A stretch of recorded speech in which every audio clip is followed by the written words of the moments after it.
বাংলাদেশের ইতিহাসের অন্যতম সেরা নির্বাচন হয়েছে। অনেক বছর পর ভোটাররা শান্তিপূর্ণভাবে ভোট দিতে পেরেছেন।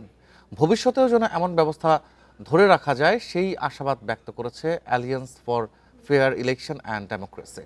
নির্বাচনের দিন উৎসবমুখর পরিবেশ ছিল, সবাই শান্ত ও বিশৃঙ্খল মুক্ত একটি দিন দেখেছেন, যার জন্য গর্ববোধ করা যায় বলে জানিয়েছেন সংগঠনের কর্তা হারুনুর রশিদ। দায়িত্ব পালন করে প্রতিটা সদস্য, নিরাপত্তার কাজে থাকা কর্মকর্তা, রাজনৈতিক দলগুলোর নেতাকর্মীদের দারুণ অংশগ্রহণের প্রশংসাও করা হয়েছে সেমিনারে। বিজলি কেবলসের স্কিন কোটেড ইনসুলেশন আগুন প্রতিরোধী। বিজলি কেবলস, নিরাপদ আজীবন। নির্বাচনের পরের কার্য সম্পাদনের জন্য নির্বাচন কমিশনের ওপর ভরসা রাখতে বলছেন হারুনুর রশিদ।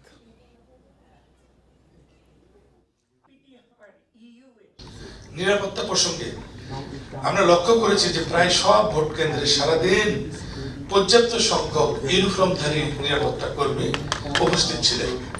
এটি সাধারণ শৃঙ্খলা বজায় রাখতে অবদান রেখেছে এবং ভোটারদের উৎসাহিত করছে তাদের নিরাপত্তা নিশ্চিত হওয়ার জন্য।